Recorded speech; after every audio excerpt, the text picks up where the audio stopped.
Menteri Pertahanan atau Menhan Republik Indonesia saat ini, Prabowo Subianto, tercatat sudah 3 kali menjadi kontestan pemilihan umum presiden, di mana 2 diantaranya sebagai kandidat presiden, sedangkan 1 sebagai kandidat wakil presiden.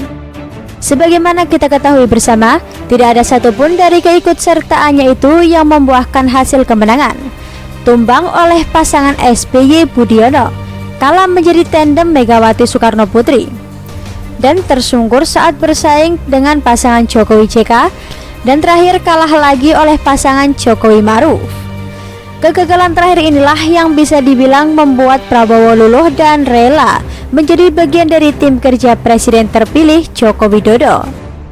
Namun, kesediaan Prabowo untuk turut serta bekerja dalam pemerintah yang dulu ditentangnya saat ini sebenarnya juga mengemban misi tersembunyi, yaitu terkait hasratnya untuk kembali maju dalam kontestasi Pilpres tahun 2024 mendatang. Dengan tidak dimungkinkannya lagi Jokowi untuk masuk dalam persaingan Pilpres mendatang, Prabowo digadang-gadang akan menjadi kandidat terkuat untuk menduduki posisi Presiden Republik Indonesia selanjutnya. Hal ini sudah cukup terlihat dari perilisan data survei kandidat presiden yang dimunculkan oleh Indobarometer beberapa waktu lalu. Prabowo cukup jauh memimpin dibandingkan saingan terdekatnya, yaitu Anies Baswedan. Menilik pribadi Prabowo yang kini bisa dibilang berkawan baik dengan Presiden Jokowi dan juga Ketua Umum Partai Demokrasi Indonesia Perjuangan atau PDIP, banyak pihak yang menyebutkan bahwa dalam pemilu selanjutnya, Prabowo akan mendapatkan dukungan penuh dari Aliansi Merah PDIP.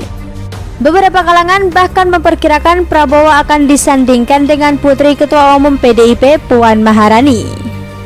Seandainya pasangan ini benar-benar terwujud nantinya, maka itu bisa jadi tindakan penebusan dosa PDIP kepada Prabowo pada pemilu 2009 lalu saat menjadi kandidat wakil presiden Megawati, namun diingkari saat pemilu 2014 seiring PDIP lebih mengedepankan Jokowi sebagai kandidat presiden Partai Benteng Moncong Putih. Cerita masa lalu itu kini bisa dibilang telah usai. Prabowo sudah rukun kembali dengan Megawati pun dengan Jokowi.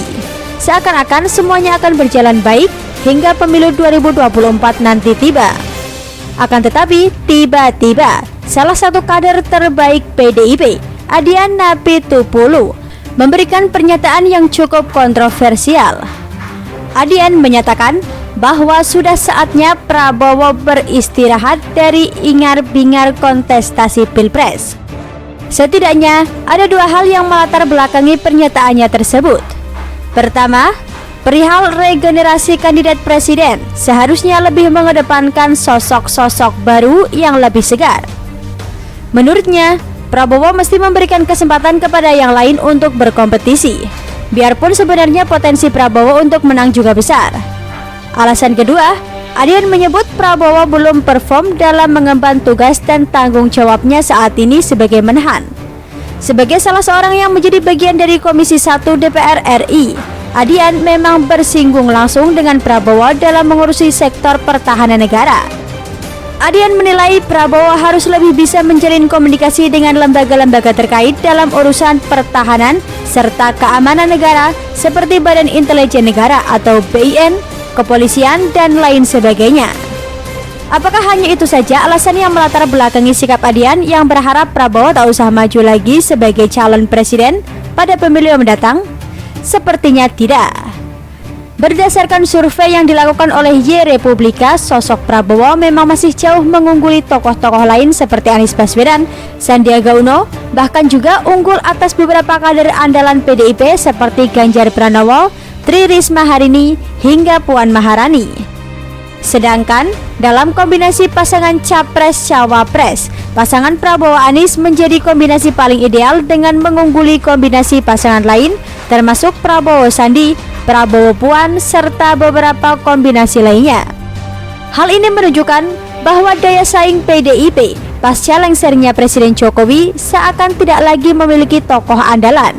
Mengusung Prabowo yang disandingkan dengan pewaris tahta PDIP Puan Maharani juga bukan opsi yang menarik mengingat elektabilitasnya yang masih kalah dengan Prabowo Anies.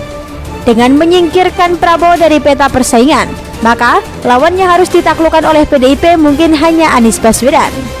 Dan sepertinya ini menjadi opsi yang lebih menarik mengingat gempuran diri sana-sini yang diterima oleh Anies belakangan ini. Pilihannya jauh lebih mudah dengan mengorbitkan tokoh internal seperti Ganjar, Risma, atau Puan untuk bersaing melawan Anies dibandingkan mereka harus bersaing melawan Prabowo Subianto. Bagaimana menurut Anda?